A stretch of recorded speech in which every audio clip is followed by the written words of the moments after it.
नाज़रीन अस्सलाम वालेकुम। Doctor Nasrullah Rana ENT surgeon, Rana ENT centre, jail road, Kinnaird college के सामने से आपसे मुखातब। ये लाहौर पाकिस्तान में एक सेंटर ऑफ एक्सीलेंस है। मैं पिछले 30 साल से यहाँ पर लोगों की खिदमत कर रहा हूँ। कराची से पेशावर तक भी, across the other countries people come. कल कोई से भी मेरे पास मरीज आया हुआ था। बात यह है कि आज मैं जिस टॉपिक के ऊपर बात करना चाहता हूँ, hearing aid and deafness. Deafness एक बहुत बड़ा अलमिया है, बहुत बड़ी एक माजूरी है। तीन जो मेजर डिसेबिलिटीज हमारी वर्ल्ड हेल्थ ऑर्गेनाइजेशन ने रिकॉर्ड की हैं, उनमें deafness is one is blindness, तीसरा वो चलने फिरने। डेफनेस का जो मसला है, बहरापन का, ये एक बहुत ही बड़ा मसला है। इसके ऊपर जितना भी बोल लिया जाए कम है, जितना काम कर लें कम से कम है। हमारे माशरे में मैंने देखा है, मैंने म्यू हॉस्पिटल लाहौर में काम किया है, किंग एडवर्ड में मैंने पढ़ाया है। वहाँ पर मैंने बल्कि MBBS का मैं एग्ज़ाम लेने जाता था पंजाब मेडिकल कॉलेज फैसलाबाद में। वहाँ भी हम डेफनेस के मतलब पूछते थे, और स्पेशली हियरिंग एड का। अब हियरिंग एड जो है नी, ये एक हेल्प है। जैसे एक बंदा देख नहीं सकता, जो आंखों की बीमारियों में, आंखों में जो प्रॉब्लम होती हैं, ये ऐनक एक रोल प्ले करती है। ऐनक लग जाती है, बंदा कंफर्टेबल हो जाता है। इसी तरह ये हियरिंग एड है। बात हियरिंग एड की करनी थी, ये हियरिंग एड है। ये आला समात जितनी जल्दी बच्चे को लग जाएगा, उतनी जल्दी उसके ठीक होने के चांसेस है। जितना उसको लेट करते जाएंगे, ये तो मामा भी लेट बोले ऐसी सुने ऐसी, क्योंकि बोलना ना बोलना का मसला कोई बड़ा नहीं होता। बच्चा सुनेगा तो बोलेगा। अगर बच्चा शुरू में सुनना शुरू हो जाएगा तो शुरू में बोलना शुरू हो जाएगा। अब मेरे पास कल भी फैसलाबाद से भी पेशेंट था।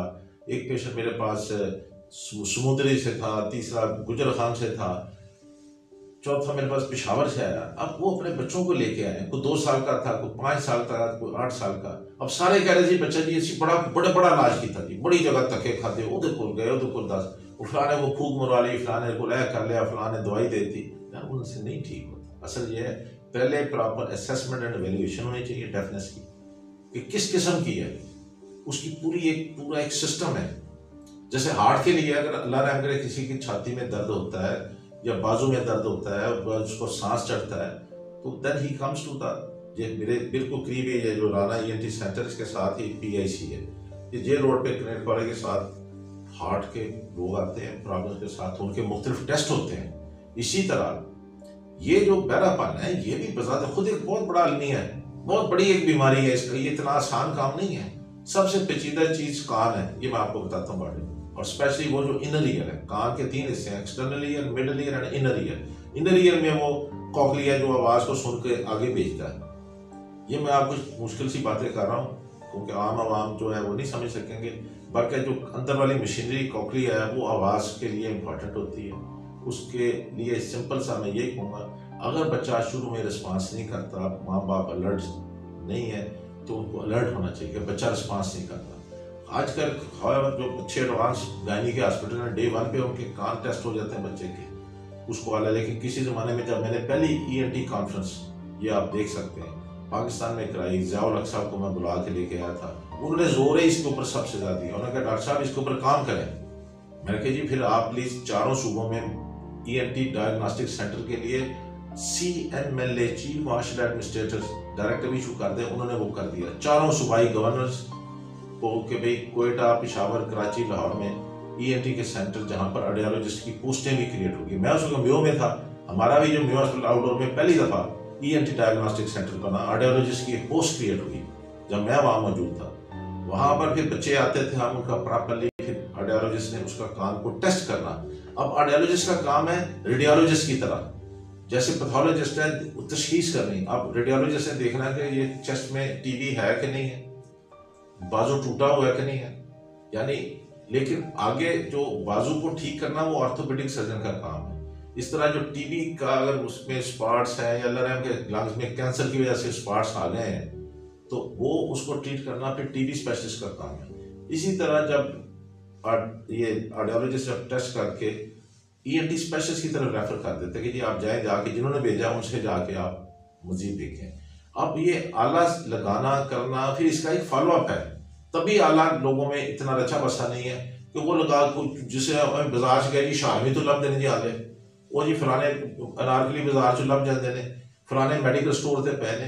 भाई आला पड़ा होता है, it is not the gun, it is the man behind the gun. किसने लगाया, फिर बाद में वो खुद थोड़ा सा बाद में उसको फॉलो अप करे। जैसे अगर मैं लगाता हूँ, मैंने कोई से कल बच्चा एक आया था, उसको मैंने लगाया, मैंने कहा जी इसको आपने महीने बाद मुझे फिर दिखाना है। वो 3-4 महीने के लिए आए थे, फिर मैं मेरे पास आए, मैं फिर उसको असेस करूंगा, देखूंगा कि किस हद तक बच्चा रिस्पॉन्स है। उसको काफी जिम्मेदारी से लगाना पड़ता है। ये डिस्पेंस करना जो है नहीं, इट्स नॉट ए जोक। फिर डिस्पेंस करने के बाद उसका आगे उसकी देखनी है कि फीडबैक, मरीज को बुलाया जाए 15 दिन बाद, महीने बाद, 2 महीने बाद, फिर 3 महीने बाद, 6 महीने बाद, उससे मरीज को के बेहतर होने के चांसेस हैं। यहाँ पर लगवा लेते हैं अल्लाह, या खुद ही ले लिया बाजार से, जैसे सेल्फ मेडिकेशन का रिवाज है हमारे, कि जी आप पे गए बाजारों में तो फलाया गोली दे दो, या शरबत दे दो, या टीका दे दो। उससे लोगों को सबसे ज्यादा नुकसान हो रहा है। आपको पता होना चाहिए इस चीज का। जो दवाई है, दवाई एक डॉक्टर प्रेस्क्राइब करे जिसने अपनी जिंदगी उसको दी है। जैसे मैंने अपनी लाइफ ENT को दी है, मैंने 35 साल से ज्यादा काम किया है इस शोबे में, practically I work for a long time, इसका स्टार्ट दिया है। अब जब मेरे पास एक बच्चा आएगा तो मैं उसको अच्छे तरीके से पहले असेस करूंगा, फिर उसके जो मुतलका टेस्ट होंगे वो टेस्ट करवा लेंगे। टेस्ट कराने के बाद अमूमन ज्यादातर मरीजों में आले की जरूरत होती है। सर्जरी बहुत बड़ा काम है, वो बात की बात है, वो किसी और टॉपिक में बताऊंगा। ये आला समाज जो है, इसको ऐनक की तरह कबूल कर लेना। जैसे जो मैंने ऐनक लगा ली है, अब मुझे बेहतर नजर आ रहा है। ये जवानों को भी लग जाती है, ये बच्चों को भी लग जाती है, ये 60 साल के ऊपर वाले लोगों को भी, in all the age group it helps. इस तरह ये आला समात भी छोटे बच्चे को भी लग सकता है, जवान को भी लग सकता है। जो 70 साल से ऊपर है, 65, वहां पर तो अक्सर जरूरत होती। अगर ये लग जाए तो इसको बुरा ना समझे। ये ऐनक की तरह माशरे को चाहिए, वो माशरे ने अभी कबूल नहीं किया, क्योंकि ऐनक की इजाद पहले हुई है, आला समात बाद में आया है। ये अभी रचा बसा नहीं है। इसको थोड़ा सा मैंने PTV पे, जब मेरा प्रोग्राम हेल्थ के होते थे, TV क्लिनिक सेहत आपकी हेल्थ, मैं इस्लामाबाद से जाके टेलीविजन पे लेक्चर देता था। बुशरा रफीक मेरी वहाँ पर एग्जीक्यूटिव प्रोड्यूसर होती थी, जनरल मैनेजर आजम खुर्शीद साहब होते थे। ये पहली दफा ये मीडिया पे ला के लोगों को, ये 90s की बातें हैं, तो उस वक्त हमने लोगों को बताया, समझाया कि भाई ये कोई बुरी चीज नहीं है। अभी भी अब किसी जो मरीज आते हैं, मैं पंजाबी भी थोड़ी गल दसते हैं, क्योंकि अक्सर मुझे कहते हैं कि डॉक्टर साहब साड़ी 12-13 करोड़ की आबादी है पंजाब, तो पंजाबी भी गल दस दो। जे मैं किसी हियरिंग एड का दस दिता सी, इंजन जिन्होंने वेल्डिंग की रॉड लग मरीज उन्हें नहीं, डॉक्टर साहब ने आला नहीं सी लवाना, सब लोग डोरा कहेंगे भाई ऐनक लगे बंदे को अंधा तो कोई नहीं कहता। ये मैं बता आपको रिक्वेस्ट करूंगा थ्रू दिस मीडिया कि किसी की तज़हीक ना करें। ये जरूरत है। एक आदमी ने हाथ में अगर लाठी पकड़ी हुई है तो उसको लगड़ा ना कहें, एक के आंखों पे ऐनक है तो उसको अंधा ना कहें। इसी तरह अगर ये आला लगा हुआ है, इसकी बहुत जबरदस्त मैं बात कर रहा हूँ आज में अपने प्रोग्राम में, मुझे लगता है कि this the best one which I am talking to you. ये लगा हुआ है तो कोई ऐसी बात नहीं, वैसे जो नजर भी नहीं आता, ऐनक तो सामने नजर आ रही होती है, but it is a big thing. ये मैंने तीनों एज ग्रुप में, बच्चों में, जवानों में, बूढ़े में इसकी काफी इफादियत देखी है। तो इसमें अलबत्ता इसको फिर आगे मैनेज करना होता है। आला लगा लिया, महीने बाद आके दिखाएं, 2 महीने बाद दिखाएं, फिर 6 महीने बाद दिखाएं, साल बाद, क्योंकि वो लगा देते हैं, वो जाके बच्चा सुट देता, आप ही सुट देता, गिला हो गया, वो ये बारिश हो इसी गिला हो गीला हो जाएगा तो ये इलेक्ट्रिकल सिस्टम होता है इसके अंदर, वो सारा खराब हो जाता है। या बच्चे ने दिता जी, वो दूसरे बच्चे ने चूंकि दीवार ना मारे तोड़ देता। भाई ये चीजें मैं प्रैक्टिकल बंदा हूँ।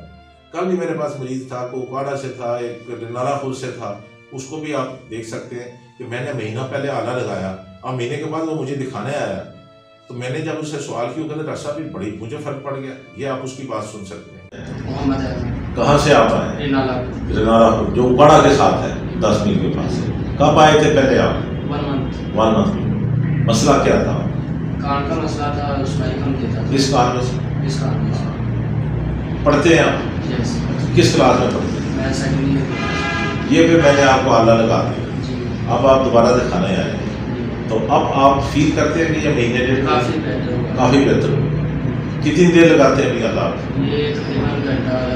हाँ, तो वो ये नहीं, जैसे एक बच्चा नहीं चल नहीं सकता, उसको वाकर दे के चलाएं, घंटा सुबह, घंटा शाम, उसकी टांगों में जान आ जाती है। इस तरह ये आला अगर एक मरीज लगा लेता है, घंटा सुबह घंटा शाम लग जाए, वो दिन अभी कना दिए तार कान में जो पट्टे होते हैं उनमें जान आ जाती है। अब मैं यही आपको कहूँगा, ये अभी 1 घंटे की बजाय 2 घंटे लगाना शुरू कर, 2 से 3 घंटे लगाएंगे। जैसे ये कान है, ये पट्टे है, इससे जाके ये जो आपके कान के पट्टा है, उसमें जब आवाज जाएगी वो उससे बेहतर हो जाएगा। तो कितना अच्छा, ऑपरेशन के बगैर ठीक हो गया, वरना ऑपरेशन के ऊपर 4 से 40 लाख रुपया लगता है।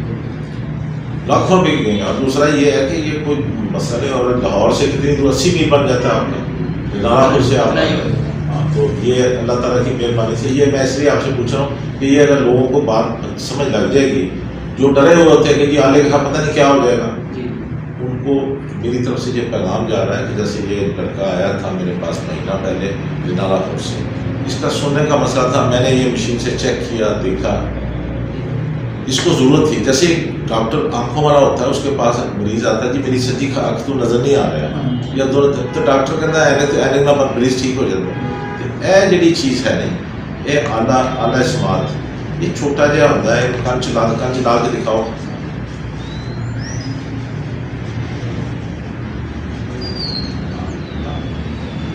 ये देखो खुद ही लग, ये मुश्किल काम नहीं, ये इसी तरह जैसे एनक भी है, अब मेरे पास भी एनक है, मैंने ये आँख पे लगा लेता हूँ, मुझे बेहतर नजर आता है। तो इस तरह मेरा पैगाम है लोगों को कि जिस तरह ये एनक है, आंखों में देखने में कमजोरी है, बचपन में है, चाहे बुढ़ापे में, जवानी में, इट हेल्प्स। इसी तरह आला समाज जो है नहीं, इसको आप एनक की तरह कबूल कर लें, आपकी ज़िंदगी फर्स्ट क्लास हो जाएगी। सुनना बहुत एक ज़रूरी चीज़ है। मेरी तरफ से आपकी ये दुआएं। अब आपने मुझे 2 माह के बाद फिर एक दफ़ा चेक कराने आना है, फिर 3-4 माह के बाद फिर यानी तकरीबन 3-4 विजिट होते हैं। तो मरीज जो है वो वक्त के साथ साथ बेहतर हो जाता है। Thank you very much. अब रह गया बहरापन में और क्या मसले मसाइल हैं। कान का पर्दा अगर फटा हुआ है तो पर्दा लग सकता है, अगर अल्लाह रहम करे उसकी कान में कोई रसौली है, कोई पॉलिश है, कान बहता है, तो उसके भी फिर मुख्तलिफ ऑपरेशन है। तो बहरापन में आखिरी जो बहुत महंगा और सोफिस्टिकेटेड प्रोसीजर है, उसके मुतल्लिक जब मैं इंडिया में गया हूँ, AIIMS all India institute of medical science में प्रोफेसर डाका ने मुझे वो कॉकलियर इम्प्लांट सर्जरी दिखाई। 40 मिनट का ऑपरेशन था, मरीज को फायदा हो जाता है। फिर उसके बाद मुझे जाना पड़ा वाशिंगटन डीसी में, प्रोफेसर जेनिफर हैं, वो आई हुई थी फ्रॉम दी हाउस क्लिनिक, जो दुनिया में सबसे बड़ा क्लिनिक है कानों की बीमारियों के लिए कैलिफोर्निया में। कैलिफोर्निया में लॉस एंजल्स एक शहर है, कैलिफोर्निया बड़ी स्टेट है, तो वहाँ पर हाउस क्लिनिक की वो इंचार्ज थी, and plus she was the president of American academy of ORL-HNS, जो हमारा ENT के डॉक्टरों का सबसे बड़ा फोरम है। उन्होंने भी मुझे बताया कि डॉक्टर साहब ये जो है कॉकलियर इम्प्लांट के साथ, हाँ देखिए कॉकलियर इम्प्लांट महंगा बहुत है, जैसे अब हर बंदा रोल्स रॉयस गाड़ी या मर्सिडीज गाड़ी नहीं कर सकता, लेकिन कम अज कम ये इसी तरह जैसे कोई आदमी और मोटरसाइकिल ले लेते हैं, मोटरसाइकिल लिया गुजारा हो गया, इस तरह ये जो आला समात है, ये मिनिमम ये ज़रूर आप अगर कोई डॉक्टर कहता है ENT स्पेशलिस्ट रिकमेंड करे, फिर वो उसको फॉलोअप करे उसका, और मरीज या मरीज के बच्चे को बुला के थोड़ा सा समझाए।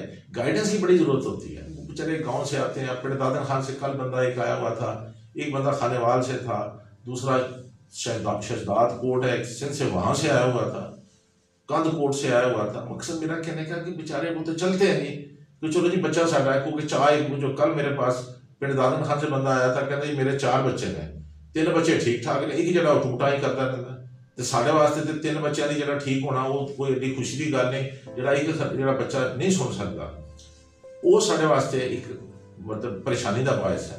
साड़ी वो सारी खुशी जी 3 बच्चों की वो सारी खत्म हो गई, तो एक के पीछे से लगे हुए हैं। खैर मैंने उनका असेस किया, देखा, उनको आला इस्तेमाल लगाया। अब मैंने उसको 1 महीने बाद बुलाया कि महीने बाद आके मुझे रिपोर्ट करें, मतलब उसको फॉलोअप करें, उसको गाइडेंस दें। क्योंकि जो बंदा गांव से आया, कोई खेत में काम करता है, कोई फैक्ट्री में काम करता है, तो ये मेरा मकसद ये कहना था कि आला समात को एनक की तरह आप माशरे को चाहिए ये कबूल कर लें। ये मेरी मलाइशिया में, जो मैं आखिरी बार मलाइशिया में हियरिंग फॉर ऑल के ऊपर एक कॉन्फ्रेंस थी, ये आप देख सकते हैं उनके जो इंग्लिश न्यूज़पेपर में भी, hearing for all challenge, doctor Nasrullah Rana accepted the challenge for Pakistan के लिए मैं मलाइशिया में जाके इस चैलेंज एक्सेप्ट करके आया हूँ कि भाई मैंने हर बंदे को सुनने के काबिल करना है। इसके बाद एक पुरानी बात है, इबरारुल हक साहब जो पाकिस्तान के टॉप सिंगर हैं और बहुत बड़े माशाल्लाह उन्होंने काम किया है, सुगरा शफी हॉस्पिटल बना के, वो मेरे पास आए, वो आते थे मेरे पास जब एचईएसएन कॉलेज में वो लेक्चरर थे। उन्होंने कहा डॉक्टर साहब को चंगा काम भी करो, उत्थे सुगरा शफी हॉस्पिटल पहुँचो नारोवाल, तो उत्थे फ्री कैंप करो, वो नेकी का काम भी करो। मेरे दिल को बात लगी, मैं अपनी पूरी टीम लेके गया। आप देख सकते हैं सुगरा शफी हॉस्पिटल में जब मैं पहुंचा हूं तो वो इबरारुल हक साहब भी वहाँ मौजूद है, और DCO नारोवाल और उनके भाई मेजर साहब, उन्होंने मुझे रिसीव किया, ले जा रहे हैं सुगरा शफी हॉस्पिटल में। मैंने फिर फ्री मेडिकल कैंप किया। और वहाँ पर मैंने आला समाज भी लोगों को फ्री दिए। लोग बड़ी बड़ी दूर से इकट्ठे हुए थे, जो फुलरमान से आया हुआ था, मंडी बहाउद्दीन से था, कोई गुजरावाले से था, कोई गुजरात से था। मगरज के लोगों को फ्री देख के मुझे बड़ी सुकून हुआ। तो मैंने बताइए ज़रूर कहूँगा कि हॉस्पिटल उनका बहुत अच्छा है। ये आप देख सकते हैं सुगरा शफी हॉस्पिटल के बाहर भी मैं खड़ा हूँ, उनके MS भी खड़े हैं। तो बहुत नीट क्लीन और फ्री ऑफ कास्ट। मैंने उसको स्टेट ऑफ आर्ट देखा है। They are giving the good service to the community. एक वो इंडियन बॉर्डर के करीब दूर दराज इलाके में उस शख्स ने एक हॉस्पिटल बना दिया। इंसान जिंदगी में अच्छे काम कर जाता है, सदा तो कोई नहीं बैठा रहता, लेकिन उसका काम बोलता है। जैसे गंगाराम था, अब दुनिया में नहीं मौजूद, वो एक हॉस्पिटल बना गया यहाँ पर लाहौर में, आज तक उसका नाम बोलता है। बल्कि मैं जब दिल्ली में गया तो वहाँ भी गंगाराम 3-4 हॉस्पिटल, गंगाराम 1, 2, 3, 4। यानी ये मकसद है कि एक अच्छा काम करना चाहिए। Thank you very much.